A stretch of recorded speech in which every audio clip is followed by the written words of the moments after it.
I'm going to start off by saying thank you to Leslie. This is probably my ninth of the 11 conferences that I've been to, and what's nice that this is the first time that I actually get to ask the questions. So usually I'm sitting on the panel here, and people are after me, but so it's going to be a lot of fun here. But I just want to follow up on the bathroom, and this is close to the bathroom, but this week I've been, my main job is at the NBA, and I travel around to all the teams, and I went to 2 different facilities this week that both had brand new training centers. And they show me everything, the new courts, the new weight rooms, everything. But the one that they both pointed out, which it didn't hit me until just now, that they pointed out that they thought was unique and the greatest thing was the barbershop.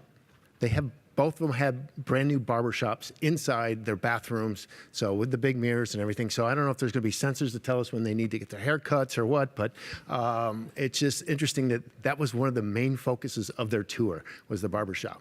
So anyways, what we're going to be talking about is just going off of the talk before that, talking about the wearables. And, there was a lot of talk in the labor talk about the data. I'm more concerned about where's the data coming from and how good is the data? And I'm going to have the 3 gentlemen here introduce themselves, but the good thing is I know these guys all very well. I've worked with them all for 8 to 10 years. So I definitely like their background. It's a good mix background, and I got some questions that they haven't heard yet. So I'm going to let them start off by just introducing themselves first. Thanks, Paul. Appreciate it. Yeah, so Isaiah Kazavinsky. My backup plan, if I didn't play in the NFL, was to be a doctor, and fulfilled that. Decided after I got done playing after 8 years that I probably didn't want to go to medical school. My kids were young, didn't want to miss their childhood. Those doctors here know exactly what I'm saying.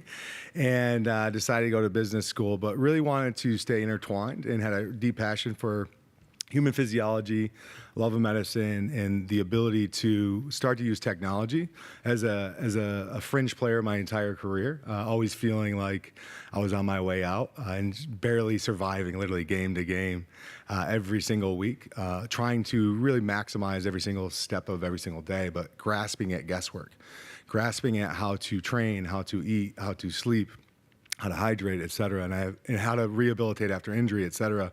Being able to have a lack of technology and wanting that, instead of when I was still playing, just using a pen and paper, being able to do that. So really drove a lot of how I look at the world today. And it's an amazing time right now as you see this interconnection between, I know this focuses around elite athletes and the sensors for that, but the ability to look at the elite athlete is a test bed, but this interconnectedness of this bigger human performance story, it's the theme that you guys have heard over and over today. From the quantified soldier to the quantified patient to the quantified athlete, it doesn't matter. If you accurately capture data, it should tell a story about each of us that's individual to each of us. And creating those feedback loops is where kind of you have this blend of hardware and software come together. So excited to be here today, and thanks for having me. Hi, my name is Brian Kopp. Like Isaiah, I had a backup plan to playing in the NBA. The difference is he actually played there, and when I was about 14, I realized I better get going on that backup plan. So I played small college basketball, really enjoyed that, but it's funny, I always pinch myself being at these kind of conferences and being in the sports world because that wasn't what I thought was going to happen. I started my career in investment banking and private equity and other much more boring industries. Kind of fell into a career in sports when I started working for a company called Stats out of Chicago, and what they do is sports data, primarily for media. And right after I joined, they acquired a camera-based player tracking system called SportView. And I was in a pretty undefined role in which my job was really to take that technology and turn it into something. And over the course of 5-6 years, including bringing Paul along for the ride, we got those cameras installed in every NBA arena to track the movements of athletes. And along the way, I realized that tracking them with cameras is difficult, and there's some challenges, and there's some areas that it doesn't do well. So I started learning about wearable devices. And about 3 years ago, I joined a company, Catapult Sports, which is a leader in that space, and did that for a number of years where I was running their U.S. business. More recently, I've moved into a different role with them as more of an advisor, and primarily because as I look around, I think there's still a lot more that can be done in the space of tracking, analyzing athletes. It was talked a little bit about the panel with earlier today, and I think we'll get into it today, which is there's technology for the sake of technology, there's data, but what do you do with it? How do you make it actionable? And coming from non-sports industries where data is used every single day, it still amazes me that there's still pockets of debate in sports whether or not data is good or not. And it's not a question of the data, it's about what you're doing with it. And as Paul mentioned, whether or not what you're collecting is accurate. So I've seen in the course of the last decade or so, seen a lot of evolution in that conversation. I'm glad it's still ongoing, but I think there's still much more disruption to happen, which is what I'm excited about. My name is Brian Dew. I was formerly the head strength coach for the Celtics for 15 years. I just left six weeks ago. It's a tough time to leave because they've been very good, but I have 5 children at home, and so that's my first priority. I'm very fortunate to know all of these guys because I've leaned on all these guys in this field. When I started in the field, there was not much technology. It was more like babysitting, really rich kids. And now it's turned into a thing of more of a car salesman. Like I tell the guys all the time, I'm in the business of making zeros for you. That's all I do. I have no other interest except make zeros for you. Add zeros on the end of your contract, keep going, and just adding them. And so my job almost came into a salesman job like, hey, you got to wear this because of X. And they're like, hey, why would I do that? And it's like, well, you want to make more money, right? And it's good for me to help you do that. And so I'm coming from the sense of the player trust and seeing how the actionable actions that all these great companies that have developed stuff can actually get done or not get done. Well, I'm going to start right there with you, Brian, then on, it's like, what have you seen? And I'm going to make this clear, have you actually seen anything that you really like, that you got good data, and then what did you do with it? That's the big question I have out there is looking at it. It's like there's a lot of products out there. Somebody told me earlier today, 1,500 different products or software out there in this space. What's working? Well, after resigning, I think the one benefit of that is I'm not going to get 72 million products sent to me to try on my players. But the nice thing about it that I've seen throughout is that there are great wearable technologies, but are they accustomable to the players, right? And so my job is convincing somebody that this is good value for you. And even though they know in the end that I have no other interest except to make them better, it's still hard for them to believe it, right? And so it's kind of like if I know that I shouldn't drive over 55 miles an hour, but I still do because I want to get somewhere faster. And these guys, it's a hard sell because they're of the ilk of, they're always against me. Everyone's against me. Everyone's against me. You get paid by the organization, so you're against me. So going off of the last conversation, I think relationships is the most important part of my job and why I was successful. I was, able to convince, player A that this is very important to do because if I can't convince him to do it, it's irrelevant, right? So we might have the best technology, like I can get Whoop, I can get Catapult, I can get anything and have it because the organization wants it, but it doesn't matter if they won't wear it, right? So I found myself in a hard predicament, and the one thing that we had success on that we did like ended up being with certain players, right? You have certain players that have the mindset saying, yeah, I do want to make better, I want to be a better player, a better person. And so we had little groupings, right? So the groupings that we would have are 4 or 5 athletes, and they want to do everything. And then you have the other guys that wouldn't want to do anything. So as a team, we decided, look, let's focus on what the right questions are. Let's not get all the data from everything, even though we can because the technology is out there. But let's focus on the certain questions that we want to solve and just do that. And so to really answer your question, I do think there's good technology out there. I think in the NBA, I think it's a hard sell with guaranteed contracts and also just this negative connotation. It's going to come back to haunt me. So. All right, well, then we'll focus a little bit more with Brian Kopp then on the type, what's more important, because Brian, you did just mention it, is they got to wear it. That's the most important thing, is that if they don't put it on, then there's zero data. So, Brian, you've worked with 2 different systems. SportView, for anyone that doesn't know, and Brian mentioned a little bit, it's the camera system, and so there's no sensor on the body at all, but we're still tracking every movement of every player. So obviously that's easy. we don't have to put anything on them. And then Catapult, where you're putting on a device, and then you actually have to sometimes put on a tight shirt or something. That looks like a bra. You could Okay, say. I didn't. Okay, yes. So a man's bra, so they can actually wear the device and get data out of it. What is more important, that form factor or the data, the more detailed data that you can get out of a Catapult type or accelerometer? Well, I think I'll start with, I joke about the bra thing, because if anybody knows what I'm talking about, in Australian rules football, where this technology started, and in European soccer, they wear tight, what looks like sports bras, and this device sits between their shoulder blades on the back.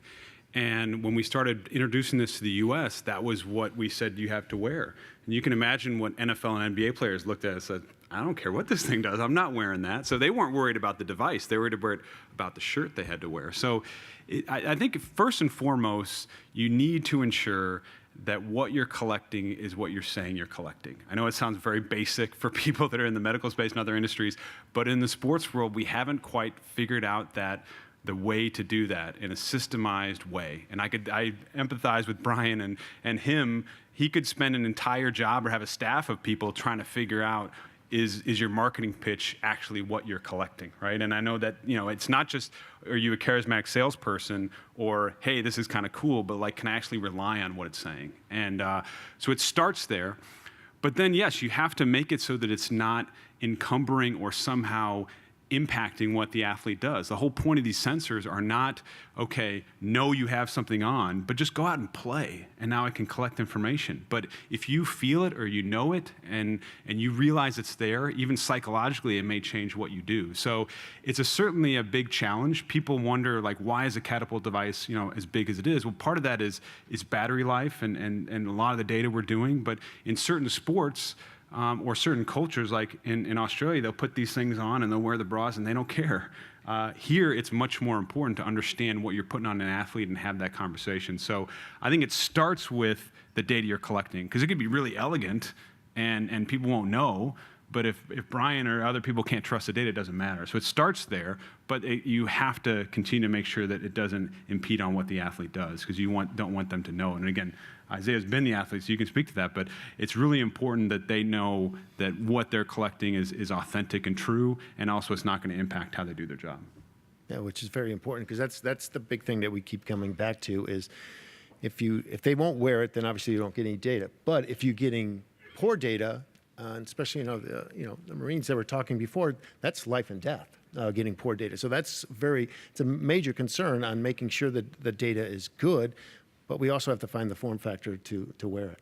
Yeah. And I know now, Isaiah, in your new role here, that you're looking and researching at all these different products, and not just the products, but then the trends. What are we looking for?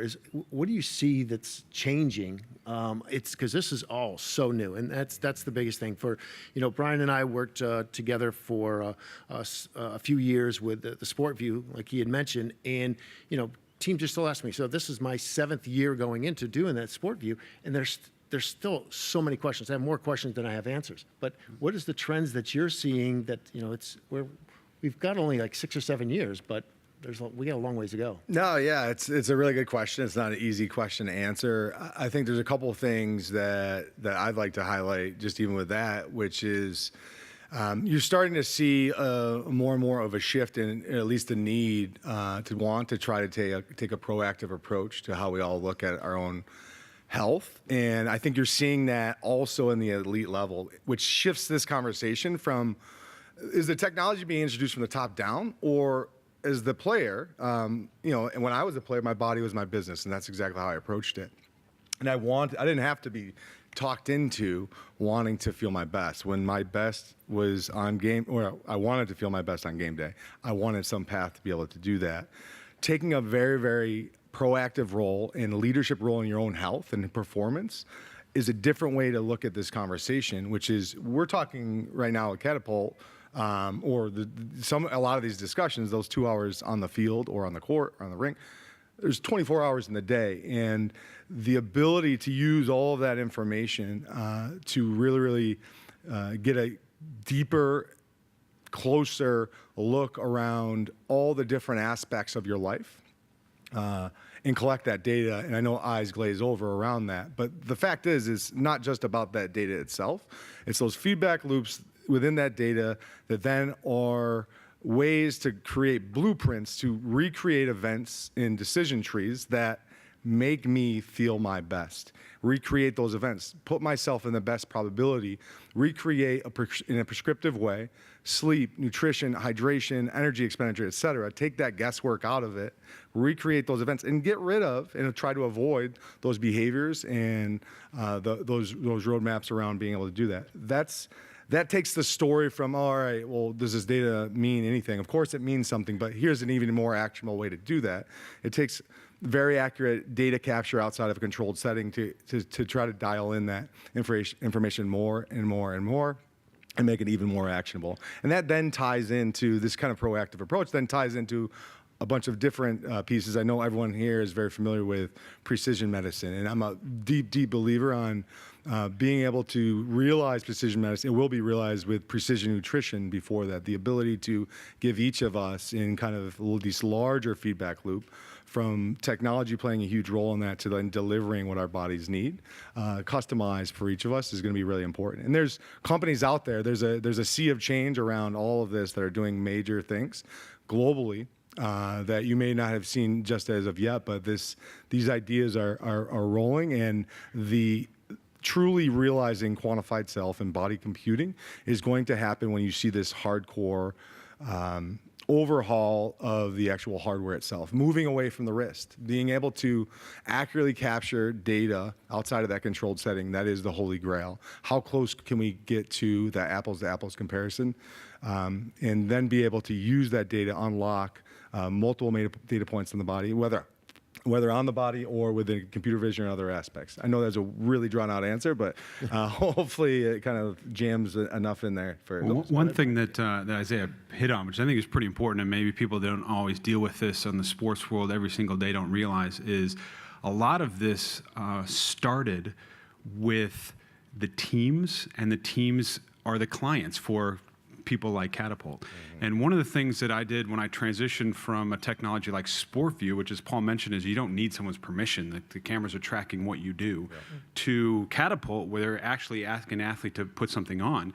As a company, our relationship would be with the team. But I think as things evolve, and you saw it with the PA representatives earlier, with especially, I know Joe and what they do in the NBA, is the athletes need to be in the conversation. It's not going to be, and I'm even talking when you're at practice, let alone the 24-hour tracking like Isaiah's saying, but they need to be part of the conversation. They should be, because it goes down to that trust, but it also goes down to you're asking them to put something on. And I think when they become part of that conversation, literal conversation like they were talking earlier about the communicating, that's when this becomes more powerful and actionable, because then you have information to know, how were you feeling last night? And as long as you know, hey, Isaiah, I'm trying to help you improve, as Brian said, get you more zeros on that contract, then there's better adoption. But it can't be done by the team top-down, force-down approach. The athlete has to be a part of the conversation. Now, that's in process. I mean, I mentioned earlier that the NFL has chips and shoulder pads right now.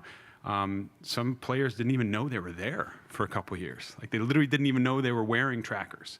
So I think that part of the industry is waking up and changing, which I think is good, because everyone should be in this conversation, because if they're not, then there's going to be that inherent distrust, and it's all not going to go anywhere if it's not. Yeah, and just a point on the NFL that I thought was interesting, and they mentioned in the last talk on sports as well, is some of these players didn't even know that tracking was in there. So that, to me, is a major concern, because that means they weren't using the data. It didn't get down to the player. No, if he didn't know it was in there, and this was a few years ago when they were just starting it, the only reason that one player found out that he had the tracking, because they piloted in a few teams first, is he was traded from one team to another. He took his shoulder pads with him, and the new equipment guy opened it up and said, "What is this?" And that's how they knew. So that means that they've been tracking this guy all this time, and he never got any of his data. No, they never used it. So that's what I'm concerned with, is that you have this data and they're not really using it. That's why I was trying to pry the questions, like, what is it? Is it the wearable, how it's form factor on them, or is the data more important? Right now, I think we're just trying to get the data and then down to the players. Paul, as time flies by here, it's time for question and answers. Okay. Paul, I've got a couple quick ones. Brian, you and I talked a little earlier, and you were telling me about a guy who just left the Celtics, a really well-known player who didn't take his data, and only you Right. know his performance data, but he didn't even ask for it. So that's one question. Other for Isaiah is we have a mutual friend at the Eagles. He put catapults on everybody the day of the game, and some of the players played a whole game. They were so amped. They did so much before the game. But some of them were Pro Bowlers. So sometimes it's like, what do you do with the data? You can't tell a Pro Bowler, a 6-year pro, stop doing that. How do you action on data like that? I'm curious what you think. And Brian, what do you think about the guy who didn't ask for his data? Yeah, so as a friend, it's, I recommended that he take it with him. So that was a great question. When she had asked me, he didn't ask for anything and so forth. And I said, hey, you're going, you might want to give your new team some information and so forth. And he's like, all right, we'll just share it with him. I'm like, whoa, I'm not going to just share it with him. You have to go through the channels to do that because there's so many loopholes and stuff. And as a representative for the Celtics, I'm really looking for his best interest, because that to me is the most important thing. But I still have an obligation to the team not to break their rules, right? And so, all he has to do is his agent request that kind of stuff, and then we can transfer it over and give it to him. Because I want him to be successful, right? At the end of the day, he's a human and I'm a human. I want the best for him. And so, it's in your best interest to ask for this stuff so that your next stage in your rehab and stuff can go the right way.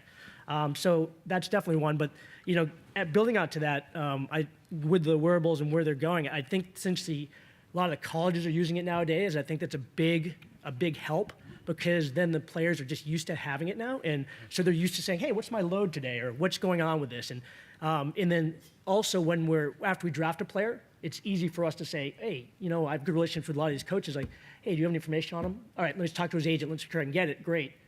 Now I can build your program off of that versus me starting again. Why redo the wheel when you don't have to? So.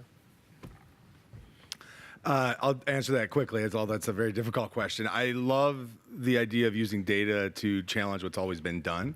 The fact is, data has been spitting off our body since the beginning of time, and our inability to accurately capture that is up to us as technologists to be able to actually do that. So using actually data points to challenge even a warm-up is something that I find great. That's invited and that's fascinating, and it should be done. Maybe the way we've always done warm-ups aren't the best way to do warm-ups, and maybe there's a different way to conserve energy and then use that during the game. And I a fellow culprit of almost cramping up during warm-ups early on in my career. I was so excited to go, but this conservation of energy and then exploding come game time was something that I became well versed at as I got later on in my career.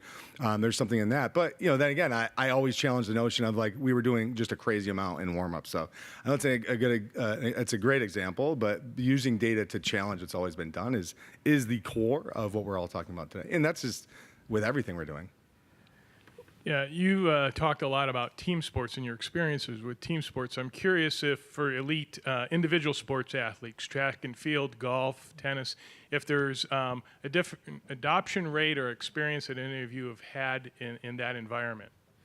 I can speak on that very quickly. I mean, it's completely different. Individual sports. I mean, if you just take cycling as the most the easiest example, the wattage, the heart rate. They even show that on Tour de France. They were showing the heart rate on clients and stuff. So, individual sports, I find it's much easier compliance because they know that the data is for them, and they know that you are trying to help me because this is my team I put around me to help. So, there's a huge difference in individual sports, and they'll test out almost anything. Is what I have found with the individual sports I've played. There's definitely a curiosity. I worked with pro snowboarders and triathletes by far are the most educated on that because they're showing me, hey, Brian, I get this new technology. I was like, oh, really? that's kind of cool. Like I never heard of that. And then, then you experience that with them, and it's a great time, and it's great. It's a whole new realm of just that communication, and really, like I said, the benefit between you and the person you're training. And then snowboarders, they're always looking for new amps. They're like, yeah, like you saw me, how many twists I got. Can you tell me what the kind of force I got on that rotation and stuff? And so it's from another whole aspect of it. So it's kind of cool, but definitely individuals, because nobody's trying to take their job. We have time for one more question. I have a microphone over here.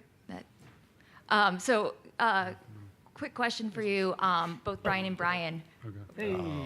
So on the two sides, you kind of mentioned questions, and I think a lot of times we found that early adoption of wearables didn't work so well because we expected the data to give us an answer without having a question.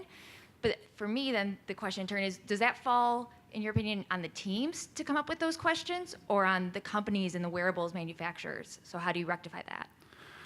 I mean, from my perspective, it's a little bit of both, but I think it should start with the companies that are providing really the service. I mean, a lot of the companies in the market are not looking to just sell a piece of hardware and be done. It's meant to be a service model, and a service model requires buy-in and adoption. And I think what we saw in the early stages of a lot of technologies is, and we all know it, I mean, teams will buy things because they think they should, or they want to be able to tell reporters, hey, we're doing this to help our athletes, or we're doing this for whatever the reason is.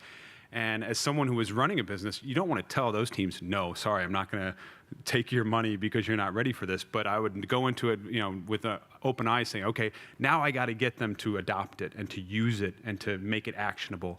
And that's the part that's harder to do. But I think it's a little bit of both. Some of it is, quite frankly, on the education side of things, that the people, in other parts of the world, sports science and the rigor of that academically is built into their education system as they move up. It's not as prevalent here, so part of that is an overall macroeconomic trend that needs to be resolved. But in the short term, I think it's on the companies to make sure that the value they're claiming and marketing, they can actually action. And it's a two-way street. It's not going to be one or the other. But I think, speaking on the behalf of the companies, I would take it on them to say, you need to make it very actionable. Yeah, I agree. I think from my perspective, it's always been, it's kind of like if you join a health club. I want a pool, a basketball court, a badminton court. I want a racquetball court, not because I do it all, but just I have the option. And so these guys have done a great job of providing me options. And I think the people that are successful for the teams are the ones that figure out those questions, right? And so, I might tell Brian, hey, what do you think of this thing? And he might be like, oh, someone had mentioned that before and they didn't have success. It's like, so you go back and forth between the company and the person trying to come up with the answer. But I think that's what makes the people that are elite, they find the right questions to ask and they just watch that. So I hope that answers your question. Let's thank this distinguished panel. Great discussion. Thank you very much.